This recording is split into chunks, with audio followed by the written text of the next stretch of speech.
Palique Divulgativo. Ciencia, cultura, Canarias.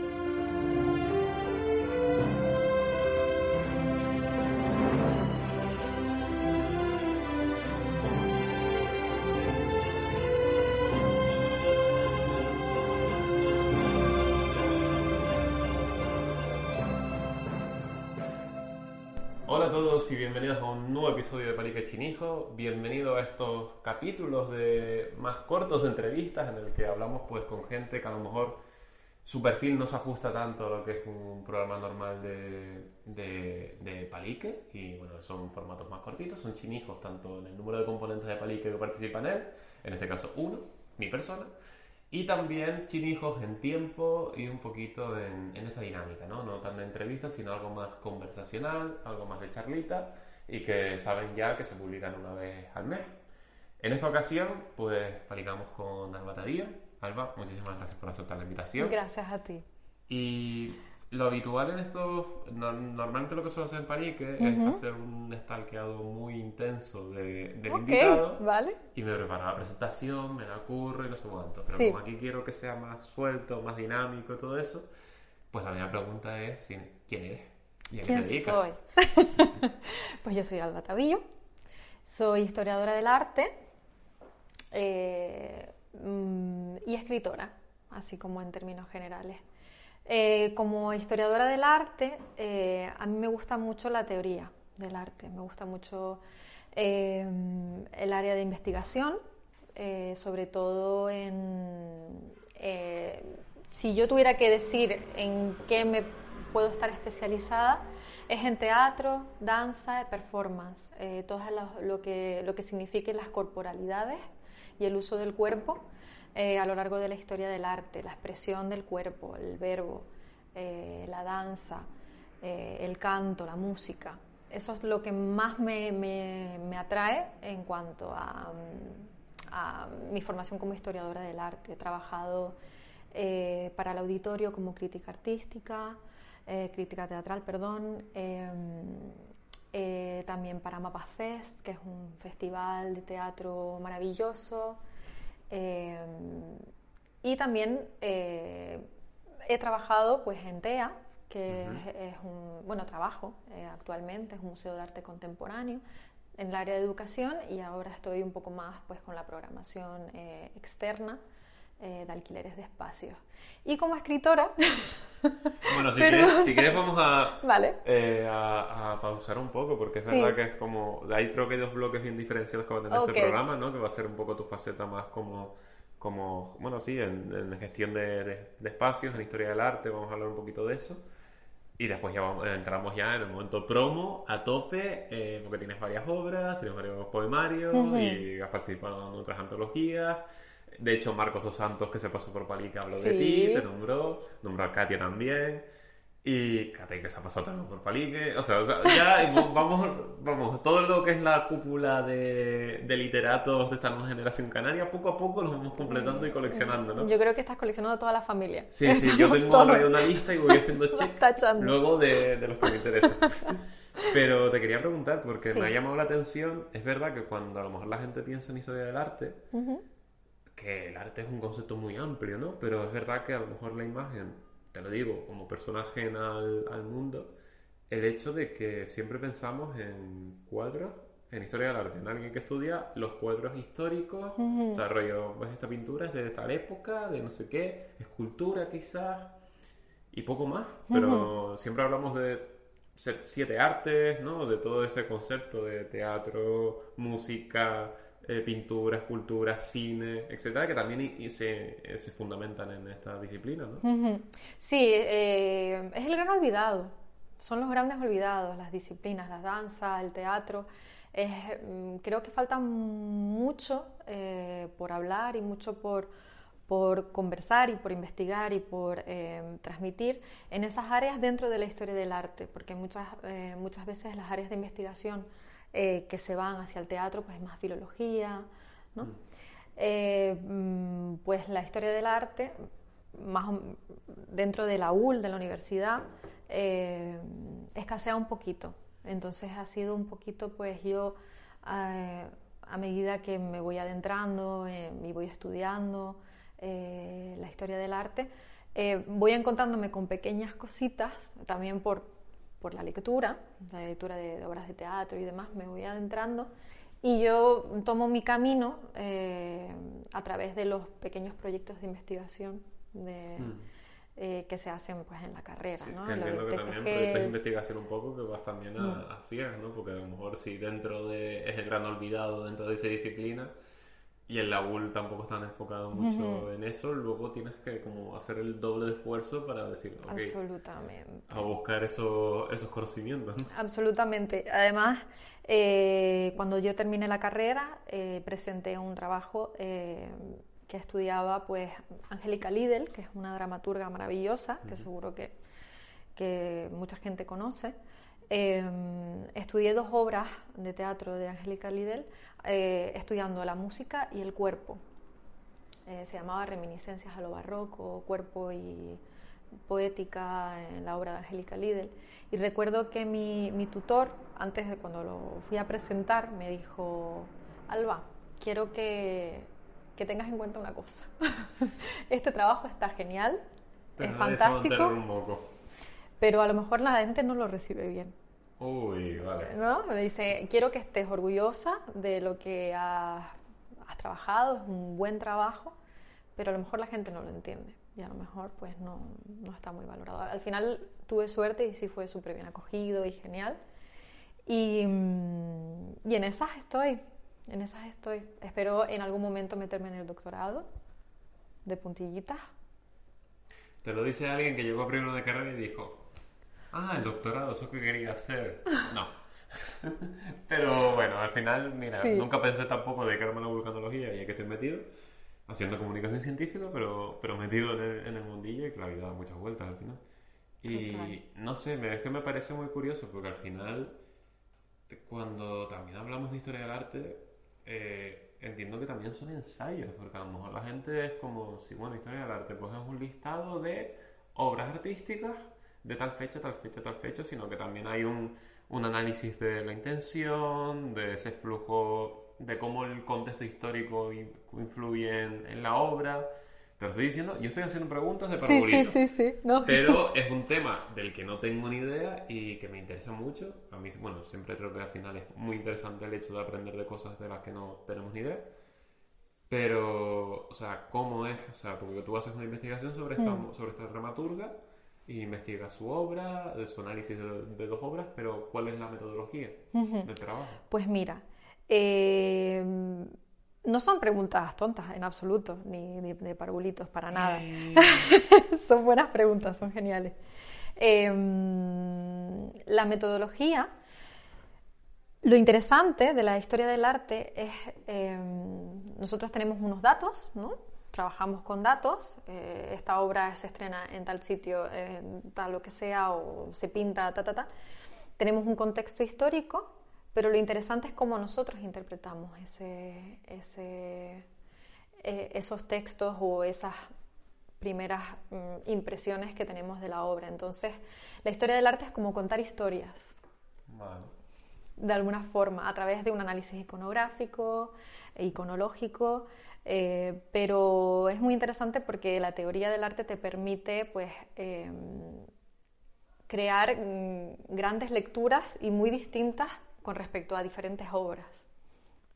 Tenemos datos que son concisos, que son concretos y que son inamovibles, pero después la interpretación y los caminos que te puede llevar la simple investigación son muy extensos y es muy bonito, muy colorido, muy sobre divino. todo porque también es algo como, bueno, yo creo que al final incluso las ciencias exactas, vamos a poner muchas comillas, porque a mí estos términos ya llega a un punto en el que entrevistas a tanta gente y claro. Conoces tantas disciplinas de conocimiento que dices tú, es absurdo esa división de saberes, porque después hay mucha transdisciplinariedad, que es lo que hablaba conmigo en el último Palique Chinijo, conmigo Joremans, y tendemos a eso, ¿no? A que compartimentar es algo artificial. Pero me parece muy interesante porque es verdad que son metodologías de trabajo distintas. O sea, quieras o no, es un conocimiento que supone un ente entero, pero son metodologías distintas. Yo no voy a trabajar como físico lo mismo que tú trabajas como historiador del arte a nivel de investigación. Y me parece muy interesante descubrir esa disciplina, descubrir todo ese campo, porque además te permite abrir, ¿no? Es como nuevas interpretaciones, además es un ámbito, como has dicho tú, que después depende de la interpretación que le dé el investigador que analiza esa obra, porque ese investigador tiene sus sesgos, tiene su filosofía, tiene sus ideologías, y todo eso, quiera o no, va a influir en el análisis de esa obra y en la intención que se le da. Además, yo soy súper... creo fielmente que la interdisciplinariedad y la multidisciplinariedad dentro de la historia del arte es muy importante. Creo que combinarlo con estudios de filosofía, combinarlo con literatura es muy enriquecedor y es una parte fundamental. Entonces, a mí me parece un mundo fantástico que te digo, no he entrado todavía porque, bueno, no he tomado la decisión de adentrarme en el mundo del doctorado, pero es un ámbito que me encanta. Ahora estoy también con el programa Por Asalto, con Javier Arocena, haciendo también un trabajo de investigación. En TEA, también por la cercanía y porque me encanta el trabajo de él, es una artista fabulosa. Y claro, él está muy agradecido porque es eso, las artes escénicas, las grandes olvidadas, ¿no? Lo que sucede aquí y ahora no perdura en el tiempo, no es como una obra... Acabo de mirar aquí, pero esto no es como una pintura, ¿no? Como, que se pueda acceder. Ejemplo muy genérico, pero yo qué sé, Saturno devorando a sus hijos. Exacto. De Goya, por ejemplo, que está ahí y ese icono va a pervivir durante siglos, sino la obra de teatro, a no ser que sea de estas que excepcionales que quedan ahí y que ni eso, ¿no? Porque luego cada interpretación es distinta. Exacto, eso cada es lo que te iba a decir. es distinta y va evolucionando con el tiempo, por lo tanto no es algo que permanezca tal cual el autor la compuso. Total, una obra de teatro, una obra de artes escénicas en general, depende de tantos factores. El espacio es importantísimo. Una obra puede quedar totalmente distinta dependiendo del espacio, de cómo se encuentre el artista, como todo. Estas obras no son iguales nunca.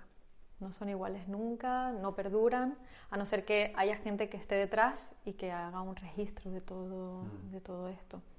Que persiga esa siempre imitación una de otra. Pero después no sé si, supongo que sí, lo pensarás, pero bueno, abrir ese debate, el hecho de que es intrínseco al teatro, o por lo menos es una reflexión que acabo de decir, o sea, el hecho de que es intrínseco al propio concepto de teatro que sus obras permutan con el tiempo.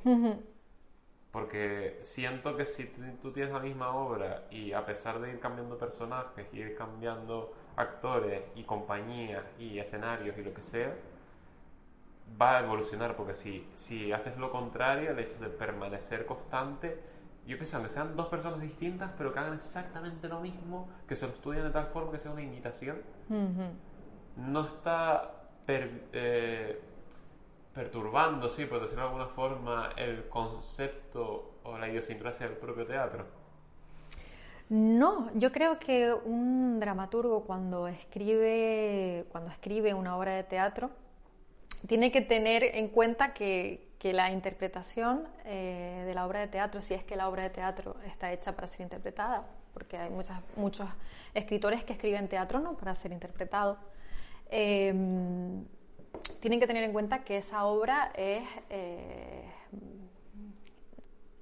no es sólida, es voluble, sí, permutable. Sí, es permutable. Entonces, depende de quién coja la dirección de esa obra de teatro, va a trabajar con los actores o va a trabajar el texto con una tonalidad distinta a la de otro. Entonces, un mismo texto puede tener muchísimas interpretaciones, cambiando el director, cambiando el actor, cambiando la tonalidad, cambiando la gestualidad, el cuerpo, cambiando el espacio. Lo interesante es la capacidad de experimentación con un texto que tiene las obras de teatro. O sea, que al final para mí, por lo menos es algo intrínseco, ¿no? A la obra. O sea, el hecho de que habrá dramaturgos que sean unos capullos, porque creo que hay de todo el hecho de decir, no, es que si no se hace como yo la he concebido, automáticamente está mal o es errónea. Y creo que al final tienes que vivir con eso, ¿no? O sea, que una cosa es lo que tú pones sobre el papel y otra cosa es cómo se traslada a escena. Hay que desprenderse del papel. Exacto, que hay que... Y es liberal, o sea, es como parir un hijo y que de repente ese hijo abandone la casa. O sea, el hecho de que va a evolucionar, va a cambiar, va a modificarse. Las decisiones que tome, todo va a cambiar y tú a lo mejor lo has cuidado con una idea perfecta, pero bueno, tienes que estar preparado para cuando esté llevado a escena, que sea una cosa propia también del director, que lo coja. Por eso hay muchos dramaturgos que también dirigen sus obras. Sí, como claro, no, que nadie lo toque, pero bueno. Se va a morir y usted lo que quiere es que esta obra perviva en el tiempo. Entonces, si se muere, no va a poder dirigirla, va a cambiar, va a permutar. Entonces, es algo que está ahí y que, o sea, no es como que hasta un libro que también es negro sobre blanco, aún así es permutable y depende de la percepción de cada lector. ¿Cuántas lecturas se pueden hacer de un libro? Infinitas. Cada persona puede hacer una lectura totalmente distinta de un poema, por ejemplo. Es que no es lo mismo tal vez que cuando hablamos de, pues por ejemplo, me nombraste ahora a Goya, ¿no? Con sus pinturas, su etapa oscura, su etapa de pinturas negras y demás. No es igual, ¿no? Entonces tiene como ese carácter especial, el arte vivo, las artes vivas. Justamente te iba a decir vivo, ¿no? Porque creo que la diferencia final con la pintura, con el teatro, con la danza, es que está vivo, es que no es estático, es que se mueve, es que evoluciona. Que después nos podríamos meter también en debates en ese sentido de que la pintura en cierta forma también es un arte vivo porque puede cambiar, su percepción cambia, evoluciona. Pero bueno, nos entendamos vivo como gente que se mueve, ¿no? Exacto. Gente que está caliente, que no lo tocas y está frío. Exacto. Artes vivas que nacen con el movimiento del cuerpo y terminan con la finalización de ese movimiento. Entonces, o sea, que al final es verdad que hemos estado hablando de teatro en todo este bloque, pero con la danza es igual. Con la danza es exactamente igual. O sea, el hecho de que se concibe un baile, pero luego depende de la expresividad del cuerpo, de las características físicas de una persona, de cómo se sienta con su cuerpo, de cómo se sienta con el espacio que le rodea, de cómo se sienta con los otros cuerpos que le van a acompañar en esa coreografía. Y qué divina también es el poder de improvisación dentro de estas disciplinas. Claro, que también es verdad que es otra cosa que la pintura, por ejemplo, no te permite. Exacto. Puedes tener una partitura, puedes tener preparado, pero igual tienes preparado algo, te ves en el espacio, ves que no funciona, sientes la energía del público, sientes la energía de las luces, tal. Y todo puede cambiar y puedes sacar una obra totalmente distinta, una pieza de danza de 3 minutos totalmente distinta si lo haces un martes al jueves. Y también es muy bonito, a mí me apasiona. No sé, me parece muy interesante todo ese aspecto, ¿no? El hecho de... Porque es lo que decía al principio, que al final interpretamos el arte como... Lo primero que se nos viene a la cabeza es un museo con sus pinturas y lo vemos como algo estático, como algo de... ¿Qué tengo que pensar yo aquí ahora de esto si no tengo ni idea? Estoy viendo un cuadro y estoy intentando gestionar todo eso. Que eso hay una anécdota muy divertida, porque esto la dueña no lo sabe, la dueña con la que tengo confianza, que es Elena García, dueña de La Panera. Fuimos a ver la inauguración de una exposición que tuvo hace ya unos meses y fui con una amiga. Y fue buenísimo porque estaba en la inauguración, había una fotógrafa que es Paula Santos. Paula, si no me equivoco. Me suena. Espero, Paula, me sigue en Instagram, espero no estarme equivocando con el nombre. Pero ella estuvo sacando fotos y no sé qué, y un momento que me pilló a mí viendo pues una obra. Y fue muy gracioso porque se lo pasé a mi amiga, que salía en la foto también, y me dice, qué gracioso que justamente haya sacado la foto en la que tú me estás preguntando qué tienes que pensar. Como ese momento de decir, vale, estoy interpretándolo, pero ¿qué tengo que interpretar? Claro. No, pero eso es una cuestión súper importante, porque una cosa que está ocurriendo en los museos, bajo mi punto de vista, es que el espectador está empezando a ser un sujeto pasivo en vez de un sujeto activo. Los museos deberían ser espacios de pensamiento libre y de crítica, cosa que normalmente, o como se concibe en la ciudadanía cuando salimos de los espacios de museos, cuando tú hablas con gente que a lo mejor no está en contacto con el mundo del arte, tienen una concepción del museo muy concreta, te vienen a contar tal cosa, una exposición cronológica de Óscar Domínguez, que te cuenta pues la vida y el proceso y de esa tal. percepción de ellos mismos como sujeto pasivo, ¿no? Exacto. Y no debería ser así, deberían ser sujetos activos, deberían sacarse lecturas, deberían crearse más debates en los museos, y que la gente creyera también que los museos son espacios para todo el mundo, porque hay gente que no se acerca a los museos porque creen que no van a entender nada, que llegan allí y muchas veces se encuentran con unos textos curatoriales muy densos, con una carga filosófica muy fuerte, y no lo entienden y dicen, es que esto no es para mí, soy muy tonto para esto, y no. Es muy importante que el museo llegue a todo el mundo. Sí, el popularizarlo y el alejarlo de ese academicismo que pecan muchas instituciones, ¿no? El hecho de que se ve como el museo como un producto para la élite, cuando en realidad es todo lo contrario, es un producto para el pueblo. A los museos les falta calle, Literal. por así decirlo. No, buenísimo. Qué pena que estos episodios no tengan títulos, si no yo lo tendría. Wow. Pero literal, a los Les museos les falta calle. Sí, sí, sí. Y acercarse un poco más al público, porque es que muchos viven ajenos. Eso es una cosa que, por ejemplo, de La Panera me gusta mucho, Sí. aquí en La Laguna. El hecho de que Elena lo ha enfocado como algo distinto. Y yo, por ejemplo, que soy una persona que no es del mundillo y que a lo mejor durante muchos años ha pecado el hecho de decir, pues bueno, voy a un museo porque, mira, a lo mejor voy a Madrid y digo, voy al Prado porque es el Prado. Y al Prado hay que ir. Hay que pasar por ahí. Pero no es ese rollo de, me voy a acercar a ver esta exposición, o me da curiosidad esto. En cambio, creo que ese espacio, ese tipo de espacios, lo presenta de una forma muy buena, el hecho de que te invita a acercarte. Sí. Y que gente joven, que gente dinámica, que no es una exposición de alguien que viene de la Conchinchina con sus obras, que dices tú, wow, es impresionante, sino es gente de a pie que va a las exposiciones también contigo. Y que además te hace una visita guiada si tú quieres, o te pregunta.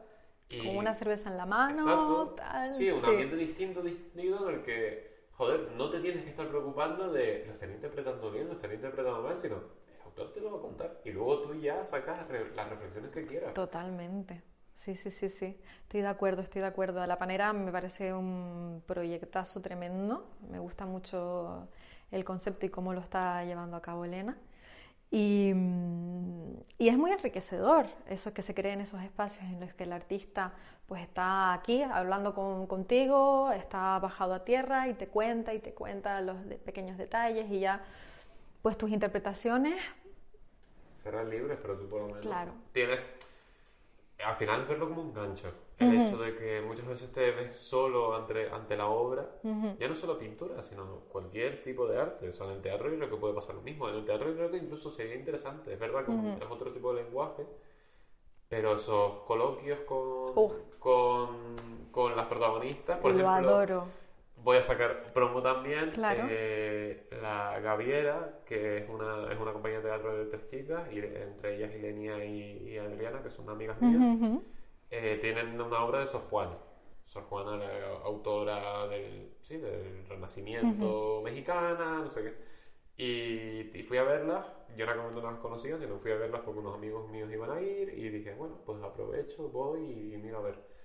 Y me encantó la obra. Lo que echó en falta fue un coloquio que luego se hicieron en Las Palmas, en el Pérez Galdós, y fue un debate de repente con el público de, ok, ahora termina la obra, ahora vamos a hablar de lo que hemos visto. Eso es fabuloso. Y eso es muy enriquecedor, porque creo que te da como, si ya la obra es buena, hacer eso te da una subcapa que te permite incluso querer repetirlo, porque Totalmente. luego vas a que... Es que encima beneficia a los artistas el Sí, hecho de sí, que sí. vas a ver la obra, hay un coloquio, interpretas cosas o cambias percepción y dices tú, pues ahora quiero verlo de nuevo sabiendo esto. Total. A mí me fascina cuando hay coloquios post-función, me parece importantísimo, porque si hay algo, si hay alguien que se ha acercado a ver esa pieza artística y no ha entendido algo, después se puede hacer preguntas, puede interpelar, puede romper ese muro que se crea entre artista y público. Y es lo que tú me has dicho, es que no puedo decir nada más porque es totalmente enriquecedor y todo el mundo sale beneficiado, absolutamente. Y en el entorno de los museos quiero reivindicar la importancia también de los departamentos de educación. Son muy importantes, son también grandes olvidados, pero un departamento de educación que se lleve correctamente debe trabajar en vislumbrar todos esos lenguajes artísticos que a lo mejor para un pescadero, para personas que trabajen fuera del ámbito artístico, puedan entenderlo, ¿no? Y ofrecer esas visitas guiadas, entretenidas, divertidas, que interpelen a los espectadores y que se rompa un poco esa muralla de la que hemos hablado, de pasar de puntillas por el museo porque tienes que pasar y ver esta exposición de Óscar Domínguez, pero dentro de 2 minutos te olvidas. Pues las educadoras y los educadores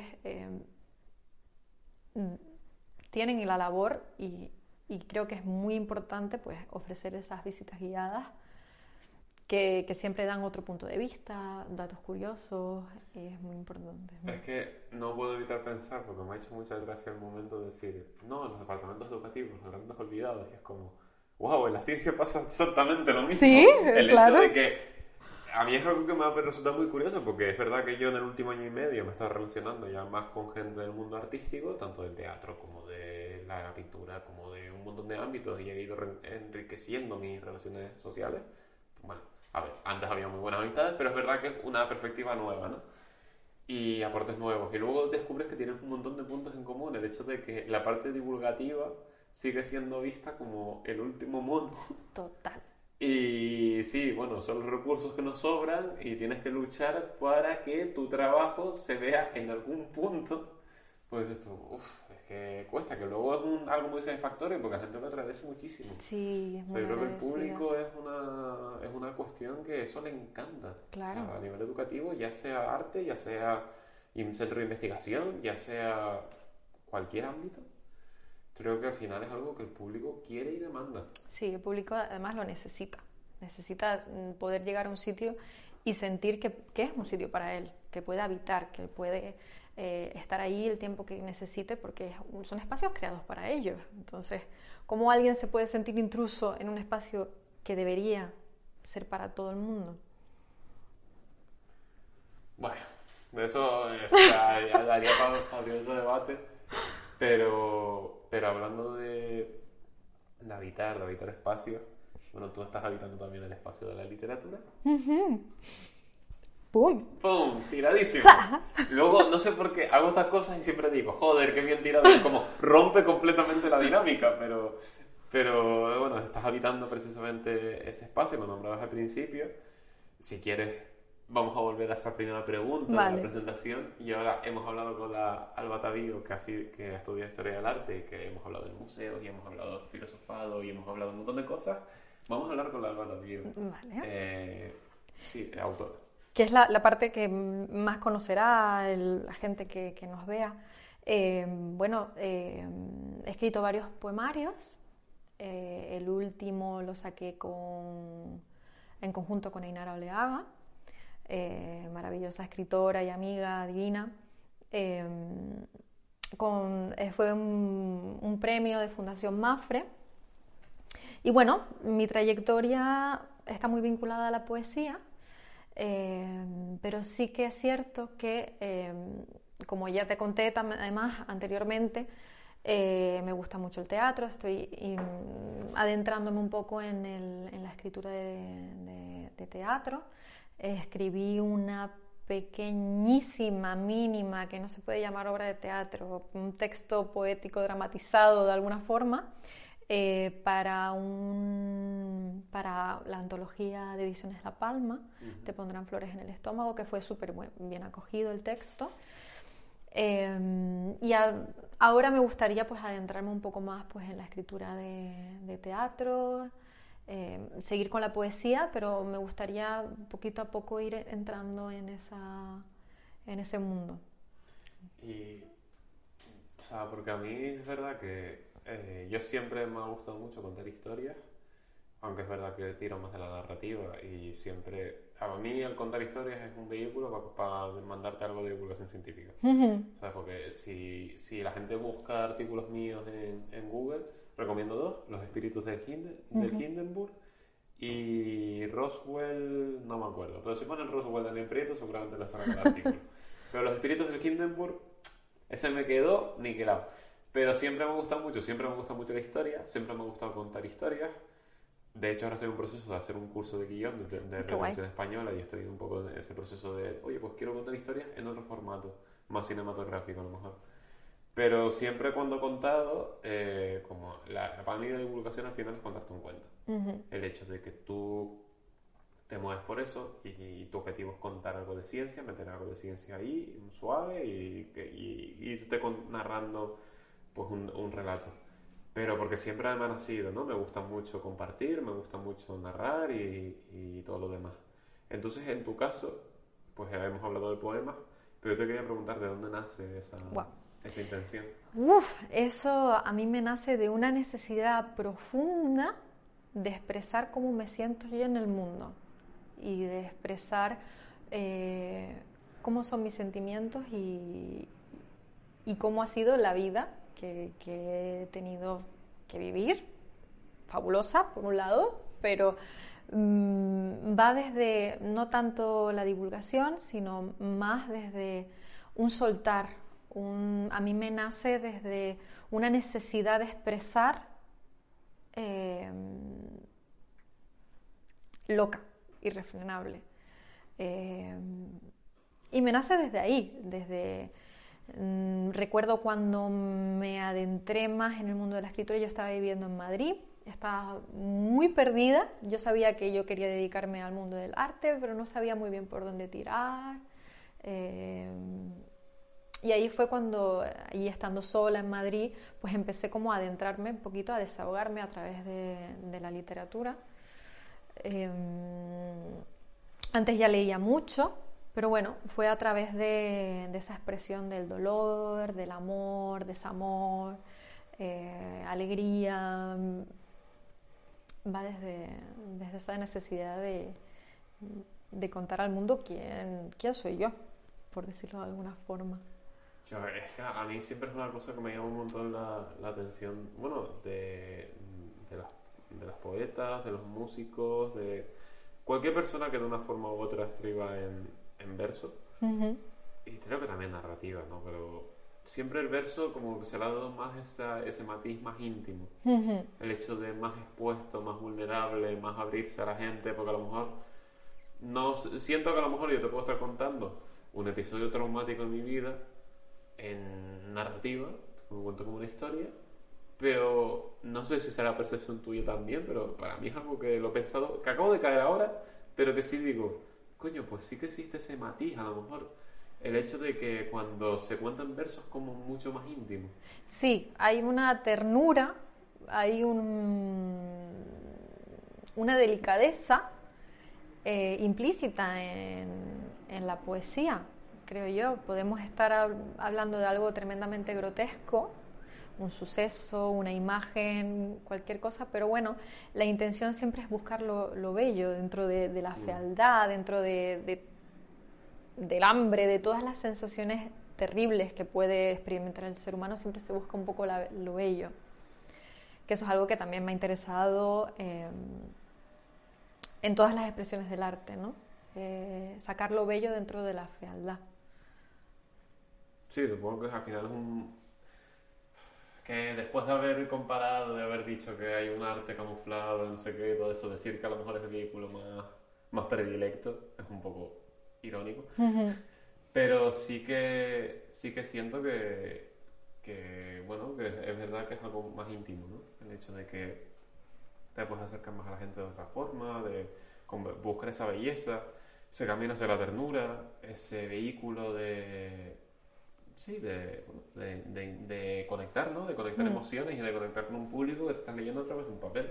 O sea, no te está escuchando a ti directamente, bueno, a veces te escucha, Sí. pues también se hacen recitales, pero sí que es algo distinto, ¿no? A través de un intermediario. Y cuando hablamos de poesía, a mí siempre es una cosa que me llamó mucho la atención, sientes que solo escribes cuando tienes esa necesidad de explotar, o también haces ejercicios de decir, oye, pues mira, hoy voy a escribir sobre, yo qué sé, cualquier cosa, que a lo mejor no es tan íntima, sino simplemente, pues me apetece tener esa necesidad de crear, esa necesidad de experimentar, Sí. o simplemente es como, tengo tanto aquí dentro que necesito soltarlo y voy a empezar a escribir. Me ocurren las dos cosas. Depende de la alba que se encuentre en el día. Yo no escribo todos los días, me parece una cosa, la gente que escribe todos los días. Uy, me acabo de golpear el micrófono. La gente que escribe todos los días me parece de una disciplina tremenda. Yo no funciono así. Y me nace desde las dos vertientes. Me nace desde una necesidad de tener un día de una determinada forma y necesitar comunicarlo, a estar por la noche y decir, me apetece pues experimentar, a veces experimentar con palabras y ver qué nace, qué puede surgir, ver cómo la escritura automática te lleva por caminos y por historias y por sensaciones que no tendrías de forma intencionada cuando quieres hablar de un desamor que acabas de cortar con tu pareja y necesitas pues soltar eso. Esa parte de sentarte y decir, oye, voy a abrirme un diccionario, ver un par de palabras, ver cómo... Eso también lo hago y me gusta mucho, me parece muy interesante, ¿no? La búsqueda de la belleza por la belleza. Sí, el jugar con el lenguaje, ¿no? Al Jugar final, con el lenguaje. Y luego hay instituciones que quieren estandarizarlo y es como el lenguaje se juega, el lenguaje evoluciona, el lenguaje cambia, ¿no? La RAI. Entonces creo que es algo muy divertido, ¿no? Porque al final, después es curioso, porque al final la creatividad muchas veces viene en el mejor de los momentos a través del juego. Totalmente. Ya no solo en la poesía, sino, te digo, o sea, hay gente que se lleva un premio Nobel porque se aburría con una cinta adhesiva y un lápiz. Absolutamente. O sea, los inventores rusos del grafeno fue porque están en el laboratorio un día aburridos y dijeron, vamos con grafito, vamos a ir despegando, a pegárselo con cinta adhesiva a un lápiz y vamos a ver qué conseguimos. Y consiguieron una capa fina de átomos de carbono y inventaron el grafeno y le dieron un Nobel. Qué locura, es que es loquísimo. Pues ya está, ¿sabes? Pues ha salido. Y es un poco a partir del juego, entonces al final siempre se nos da esa sensación de, no, es todo como muy metodológico, las grandes literarias de la historia o los grandes autores o los grandes científicos, las grandes científicas, siempre juegan como, se les da esa aura mística de decir, no, es que lo van a conseguir, es que lo han hecho a través de mucho esfuerzo o de sentarse y soltarlo todo y es como, no, a veces los mejores resultados vienen porque me aburría y dije, voy a jugar. Y hay que defender eso también, ¿no? Parece que las personas que ejercemos algún tipo de arte o que hacemos algún tipo de arte, parece que siempre que sale una obra tiene que haber un fundamento profundamente filosófico, teórico, tremendo, ¿no? Parece que nos tenemos que meter en el mundo del academicismo, ponérnoslo encima y llevarlo a cuestas y a veces pues la inspiración te viene de una canción, pues yo qué sé, de Bad Bunny, por decir cualquier cosa, o estás tomándote unas cervezas con una colega y te nace, y está bien también reivindicar que el arte también nace desde espacios comunes.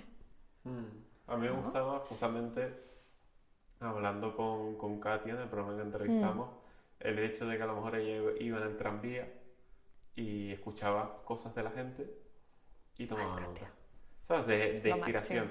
Y me hace mucha gracia porque después me he encontrado con gente a lo mejor de otras disciplinas como el teatro y me dice, no, yo también voy apuntando cosas. Claro. Le pido a mi tía que me cuente una anécdota.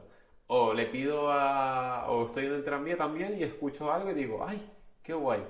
¿sabes? Esa no búsqueda de la inspiración. Absolutamente. Porque te viene sola, o sea, tú puedes, está bien estar preparado o preparada para recoger esa inspiración que te llega, porque muchas veces te pilla a dos manos y dices tú, no puedo apuntarme esto, sino el hecho de que luego muchas veces, pues mira, estás preparado, pero te va a venir, a lo mejor estás pasando al perro y dices, de repente dices, yo ya Total. sé cómo hacerlo, ya sé cómo buscar esa inspiración, cómo buscar esa belleza en el caso de la poesía, esa ternura, ¿no? El decir, mira, pues estoy relajado, estoy dejando a mi cerebro desconectar y de repente, pues la vida me ha puesto en una encrucijada y he dicho, oye, pues me gusta mucho esto.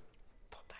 Yo no te puedo enumerar las veces que he estado en contextos así, tal cual, y de repente me ha venido una idea también, he oído algo, una palabra, y me lo apunto en el WhatsApp, en la típica conversación que tienes Con uno contigo mismo. Ese grupo solitario de repente lleno de frases Sí. sueltas.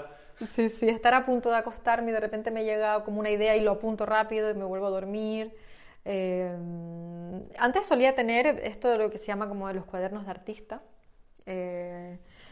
Ya hace tiempo que no lo tengo, pero lo solía usar desde la adolescencia, que recoge pues citas, dibujos y eso es súper bonito también cuando estás atascado, recurrir a esos pequeños escritos que hace Katia, esos apuntes, que en realidad yo creo que toda la gente creativa Sí, lo creo que sí, es hace, verdad que sí. hablaba, porque me recordó justamente, pero claro, luego te estaba contando y digo, ay, coño, tengo una amiga que también me lo contó, que para el Claro. teatro lo hace, Sí, entonces sí, sí, sí. es algo que dices tú, hostia, pues es curioso, que de hecho me acuerdo que hicimos, no sé si fue Víctor o fui yo, en el programa diciendo, chao, pues si nos encontramos contigo en el tranvía hay que tener cuidado de lo que se dice, que luego Que lo nunca se apunta sabe todo. dónde puede acabar, no sé qué. De repente ves una obra de Diego Lupi Y tú, que sucede en un esto me tranvía. suena, Sí, sí, sí, sí, es sí. porque esta historia me suena a la historia de mi vida.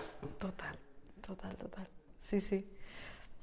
No sé, son cosas que me parecen muy interesantes, que aportan mucho y que luego, no sé, son victorias para la creatividad, podríamos decir, a lo mejor en ese Total. sentido, ¿no? El hecho de que, oye, pues nos alejamos de la academia, vivimos más el día a día, vivimos más el fluir, el sentir y luego da productos y da productos muy buenos de los que uno se siente orgulloso, ya sea en divulgación, ya sea en poesía, ya sea esa búsqueda de la belleza, de conseguir tu objetivo, ya sea pues soltar lo que tenías dentro o comunicarlo, o transmitir una idea, una pasión, o simplemente puedes decir, mira, pues yo sé esta cosa, me apasiona y te la cuento. Exacto. Y pues yo me apoyo mucho, que al final me gusta mucho esa definición de divulgador, que creo que la he nombrado no sé cuántas veces en el podcast, el hecho de que un divulgador es una persona a la que le flipa aprender y luego contárselo a otra gente y compartir ese conocimiento. Y me parece una definición muy acertada, Sí, porque sí, al final sí. creo que es una realidad como un templo. Entonces, el poeta y la poeta al final es eso, ¿no? El hecho de sentir cosas, el compartir la vida, el compartir esos sentimientos para que otra gente se encuentre en lo que tú has plasmado en el papel.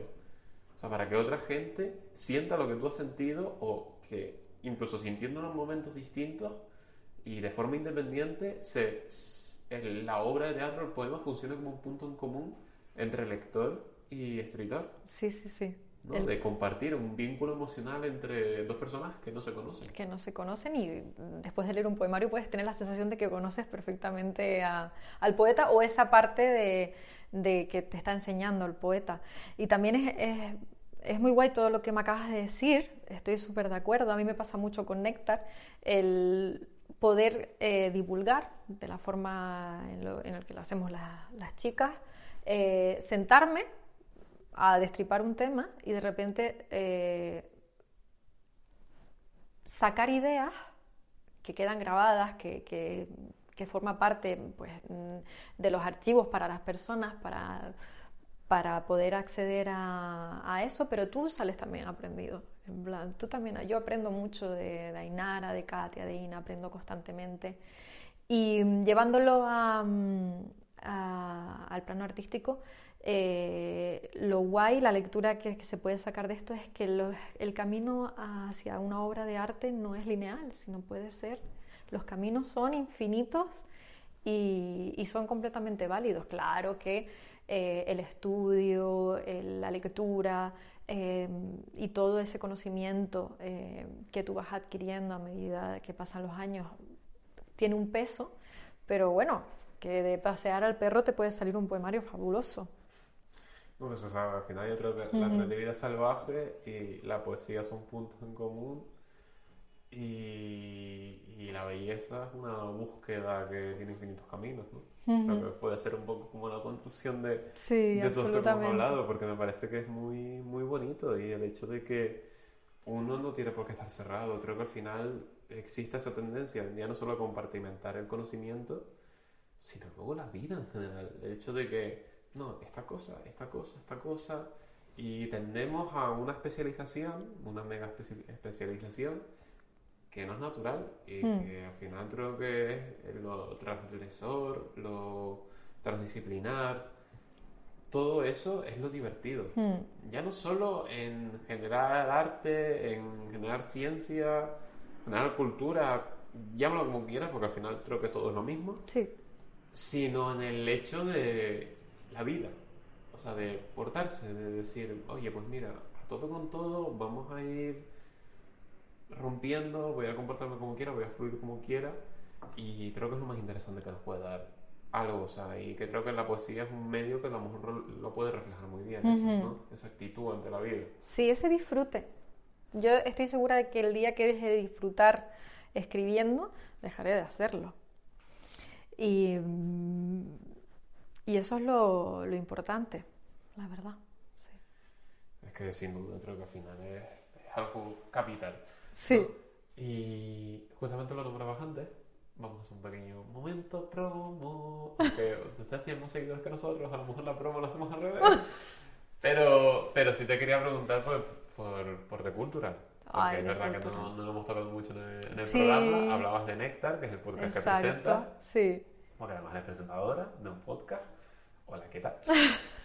Y bueno, The Cultural sí con una revista de, magazine de cultura y dentro tiene 2 podcasts que son Ambrosía, donde he estado invitado en su momento, y Néctar. Y Parnaso. Parnaso que está ahí en pausa, pero no... Pero Parnaso que sigue existiendo y que Exacto. está ahí, que es el pobre del que nunca se acuerda de nadie. Y Víctor hace una labor fabulosa. Yo creo que hace unas entrevistas increíbles. Yo me siento muy afortunada de formar parte de The Cultural por lo interesante del grupito que se ha creado dentro de, si unimos Ambrosía y unimos Néctar, el equipo en general me parece que es como muy completo, me parece gente muy talentosa. Víctor Jorge me parece un periodista fabuloso, Alex Leto, un historiador del arte, un curador fabuloso, Ina también. Entonces me siento muy feliz de poder pasar una etapa de nuestra vida que ojalá sea eterna, la revista, poder aprender de ellos, poder reírme con ellos. Es un podcast que está yendo muy bien, sobre todo Ambrosía, pues que también es divulgador de arte, un poco más de arte y de todo. Al final ya tú has venido también de invitado. Me gusta mucho porque cómo lo cuentan es súper petarda. Sí. Porque nosotros somos como la divulgación de la ciencia seria. De cultura es como la divulgación de la cultura seria. Y luego súper petardas es nada de eso. Es que el otro día hablándolo con Abu, que es presentador de Super Petarda, y Anita, que le mandamos un abrazo también. Víctor y Leto fueron también por allí. Y luego fuimos mi Víctor y yo. Y es muy divertido, ¿no? Toda esa forma de contar. Y yo cuando fui a Ambrosía me sentí súper cómodo. O sea, creo que es un ámbito muy, muy chulo. Y sobre todo el poder conversar con gente, por ejemplo, con mi disciplina no tiene nada que ver. Y es como, oye, pues yo te pregunto de esto, hablamos de esto, buscamos este punto en común. Y también me gusta mucho el concepto que tiene el Néctar. Sí. Porque creo que es verdad que, y te lo dice alguien que presenta un podcast, que somos 4 tíos, las cosas como son, es verdad que siempre, a mí una cosa que me marcó mucho en su momento, cuando estábamos empezando, entrevistamos a Elisa Cano. No, Elisa Cano no, Elisa Cano es una artista. Entrevistamos a Elisa del Pino, no me acuerdo del nombre, no me acuerdo del apellido, pero bueno, en aquel momento era la directora general de la Asamblea de Funcionarios de Comisiones Obreras. Ujú. Y ella es biotecnóloga y doctora en biotecnología y vino aquí a un congreso aquí en Tenerife y aprovechamos y la entrevistamos. Y nos hablaba, y me acuerdo que terminamos la entrevista y me dijo, oye, mira, el podcast está perfecto, está muy bien, pero ¿qué falta? Chica, pues Claro. claro, en aquel momento éramos todo tíos y es verdad que en los invitados también había un sesgo bastante preocupante. Ujú. Y, y no lo digo yo tanto por el hecho de que automáticamente tengas que estar cubriendo eso que se dice mucho de la La cuota, cuota no sé qué, es femenina, como, ta. es obvio que existe algo, o sea, un comportamiento intrínseco que se invisibiliza mucho a las investigadoras. Entonces nosotros hemos siempre intentado hacer el esfuerzo de traer más investigadoras que investigadores. Obviamente hay algunos investigadores que digo, hasta hay que traerlos sí o sí, Ujú. pero siempre creo que y hemos descubierto perfiles de la hostia. Entonces siempre se intentan como bueno, equilibrar un poco por ese lado. Y yo te quería preguntar cómo surge la idea, o sea, el hecho de que, porque siempre me gusta, me da mucha curiosidad el hecho de si Néctar surge de las cuatro amigas porque querían hacer un podcast más enfocado en el feminismo, o simplemente fue la casualidad, dijeron, oye, vamos a montar un proyecto alternativo. Me encanta que me hagas esta pregunta porque es el equipo. A ver, todas siempre hemos sido amigas, tanto Ambrosía. Somos un grupo muy, Sí. ¿cómo se dice? Sólido. Muy sólido. Sí. Ajá.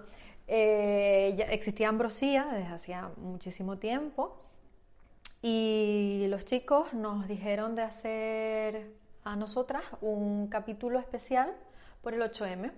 Entonces nos reunimos Ina, que ya estaba en Ambrosía, Ainara, Katia y yo.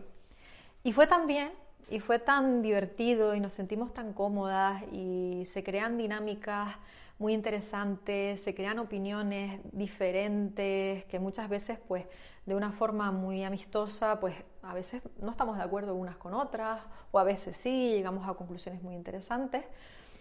Lo pasamos tan bien que decidimos, pues, y Víctor también estuvo de acuerdo en crear como ese otro podcast conectado con The Cultural.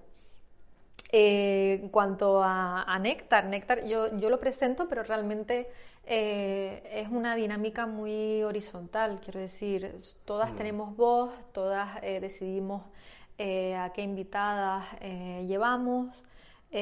Todas decidimos las temáticas que queremos abordar. A veces Ainara, pues me apetece hablar de tal cosa, todas estamos de acuerdo.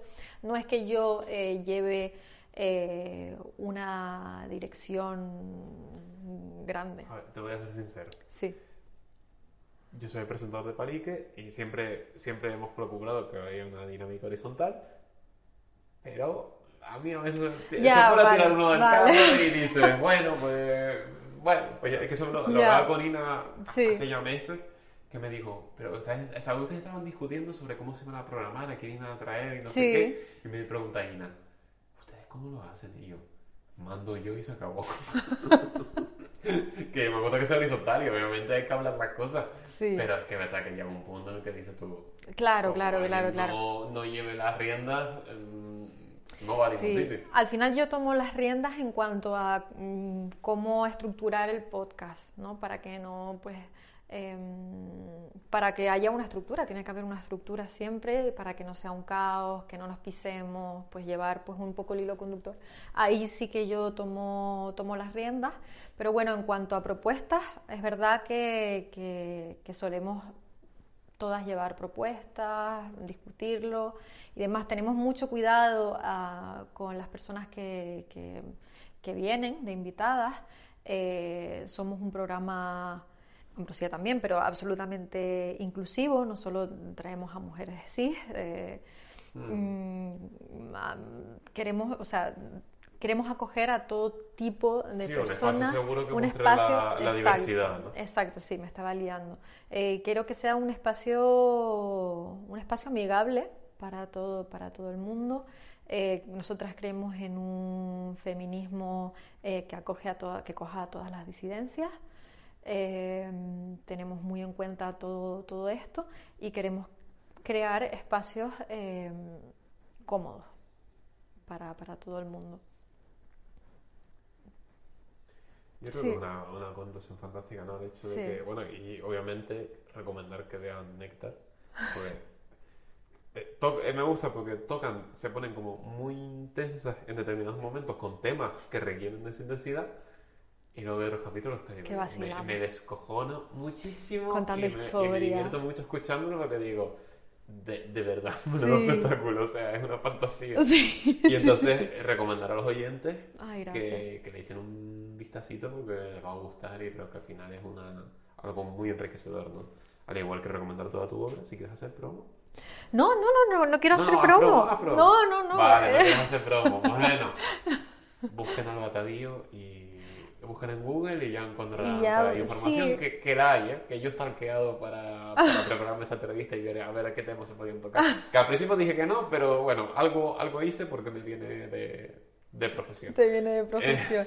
No, es que recientemente, me he adentrado también un poco por un encargo en la literatura infantil.